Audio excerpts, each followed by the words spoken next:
PwC is taking a closer look at the metaverse. A recent survey reveals that 82% of executives predict the metaverse will be a part of their business activities within 3 years. And earlier I had a chance to speak with PwC global metaverse leader Roberto Hernandez and got his take on how the C-suite is responding to this latest innovation. Have a listen.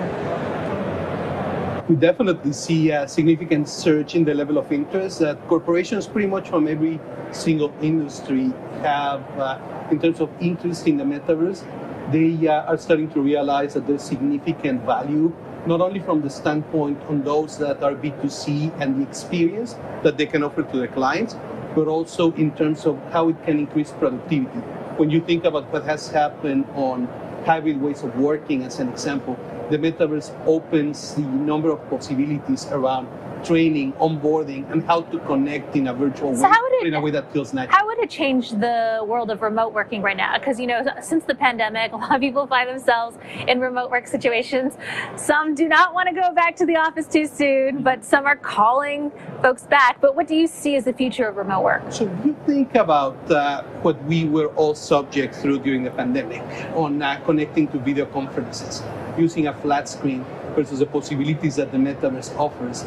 You can do brainstorming sessions where you can manipulate objects. You can interact with your colleagues. You can be at a conference room where you're actually sitting with them. It is 3D, it is immersive versus the 2D flat screen world that we were all subject to. All right.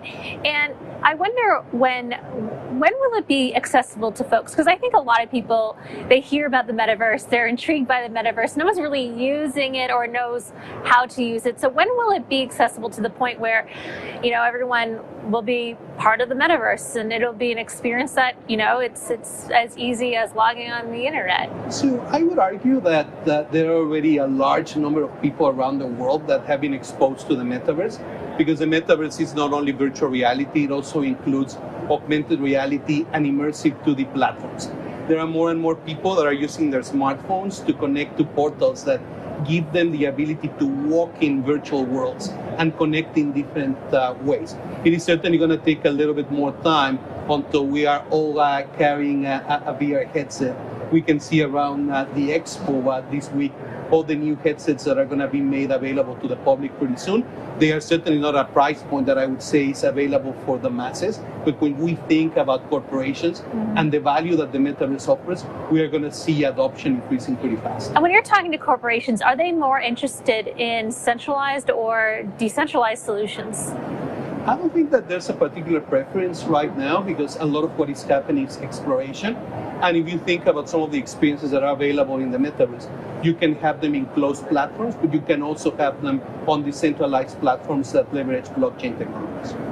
What's the killer app for the metaverse that will make it explode, that everyone will sign on to? So I would say that from a consumer standpoint, it's going to start with the media and entertainment space. Okay. You're actually doing a panel at CES on the zeitgeist of media and entertainment. How it's changing the Hollywood experience, where you're going to start to see not only more and more TV shows that are going to be connected to these immersive experiences, but we are going to start seeing experiences at theme parks. We are going to start seeing experiences connected to retailers. You might walk into a shop in the very near future where maybe the experience is going to be a combination of something that is going to be able to be accessed physically, but also things that you're going to be able to access through advanced devices that are going to be available on those stores.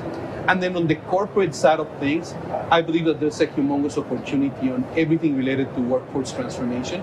When I think about the possibilities on training, as an example, on really simulating environments that might not be easy to mimic on the real world all the time, to be able to experience those situations on customer service related activities or dangerous situations in a virtual world. Well, I'm already thinking of, you know, companies that have apps like, you mentioned amusement parks, Disneyland, you know, you're on your app, you know, the line situation and everything.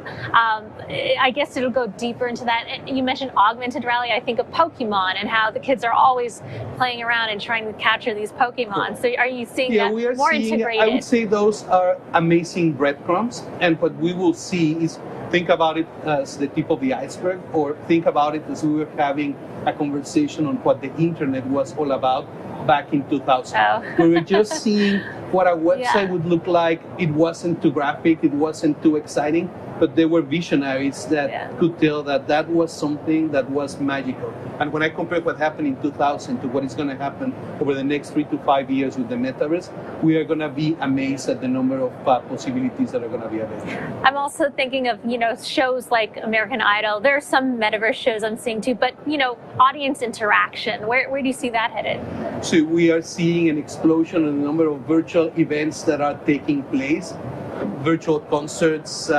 participation at certain expos that are now being conducted in the Metaverse. So it is going to be not necessarily everyone just jumping into virtual reality, as I mentioned before. It could also be hybrid experiences. If you think about what happens today, connected back to what we were talking about on the remote workforce, there's always going to be the possibility that a key member of the team might not be available to be present at the meeting, but they are going to be able to be present virtually in a very different way going forward. And that's what's going to accelerate a lot of what we're seeing right now. I'm looking at this survey, and the Metaverse use case is that, business leaders said they were most likely to explore was onboarding and training. Correct. And that tied for second place were interacting with work colleagues and creating virtual content for customers, both cited by 36%. So what does the future hold for consumer and business metaverses, and how can we bridge the gap between them? So starting with business, I think that over the next couple of years, you're going to see more and more corporations that are going to be adopting the metaverse for training and onboarding, particularly those organizations that already made a conscious decision that the hybrid way of working is going to be permanent and not something that is going to go away. And then from a consumer standpoint, you are going to see it one step at a time, beginning with the use of our smartphones, beginning with the use of some of the headsets that are already below the $500 barrier that, again, are not going to give access to everyone, but that you will see at arcades, at museums, at stores, and people are going to start consuming the technology that way.